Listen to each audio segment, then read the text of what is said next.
విశ్రాంతినిచ్చు దేవునికి మహిమ కలుగునుగాక. ప్రియ స్నేహితులందరికీ దివ్య వాక్యోదయం. ఈనాటి పాఠ్యభాగము మత్తయి సువార్త 11:28. ప్రయాసపడి భారము మోసుకొనుచున్న సమస్త జనులారా, నా యొద్దకు రండి, నేను మీకు విశ్రాంతి కలుగజేతును.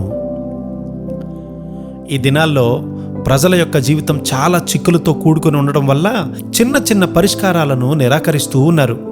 బాగా చదువుకున్నవారు సహితము తమ భావోద్రేకాలను, ఆపేక్షలను జయించలేకుండా ఉన్నారు. కాబట్టి వారి కుటుంబాలను పాడు చేసుకుంటూ ఉన్నారు. యేసు క్రీస్తు వారు పలికినటువంటి ఈ మాటలను పరీక్షించి అవి సత్యాలని కనుగొన్న వేల మంది ప్రజలను నా స్వంత అనుభవంలోనే చూస్తూ ఉన్నాను. వారిని కలిశాను కూడా.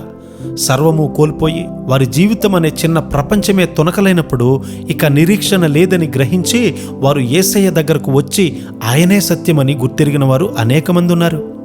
ఆయన వారికి విశ్రాంతి అనుగ్రహించారు. కొంతకాలం క్రితము ఒక యవనస్తుడు తన భార్యకు విడాకులిచ్చి తగిన అమ్మాయిని వివాహం చేసుకోవాలని ప్రయత్నం చేస్తున్నట్లు నాకు తెలియజేశాడు. అతని వివాహం పూర్తిగా తెగిపోయింది. అతని భార్యలో యేసయ్యకు స్థలమే లేదు. నిరంతర ఉద్రేకాల వల్ల వారిద్దరూ కూడా నరాల బలహీనతతో బాధపడ్డారు. దేవుడు నీ భార్యను తిరిగి నీ దగ్గరకు తేగలడు. భార్య జీవిస్తూ ఉండగా మరలా పెళ్లి చేసుకుంటే అది వ్యభిచారం అనబడుతుంది. నీ భార్య తిరిగి రావడానికి నీ తలుపులు తెరిచి ఉంచు అని నేను అతనికి చెప్పాను. నా మాటపై అతడు నమ్మకముంచాడు. తన పాపాల నిమిత్తము పశ్చాత్తాపపడి శుద్ధీకరణ కొరకు విరిగిన తన కుటుంబాన్ని తిరిగి కట్టుకోవడానికి చీకటి శక్తుల నుండి విడుదల కొరకు వెతకడం ప్రారంభించాడు. ప్రభువారు మా ప్రార్థన ఆలకించారు. అతని భార్యను తిరిగి వివాహం చేసుకున్నట్లు, ఇప్పుడు కలిసి జీవిస్తున్నట్లు అతడు చెప్పగా నేనెంతో సంతోషించాను.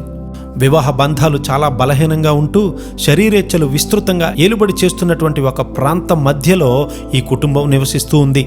తమ ప్రాంతానికి వచ్చి కొన్ని పట్టణాలలో బోధించమని అతడు నన్ను కోరుతూ ఉన్నాడు.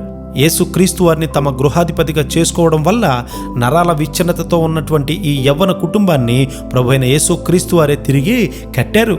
అలాంటి కృపాధన్యత మనకును దేవుడు అనుగ్రహించునుగాక. ఆమెన్.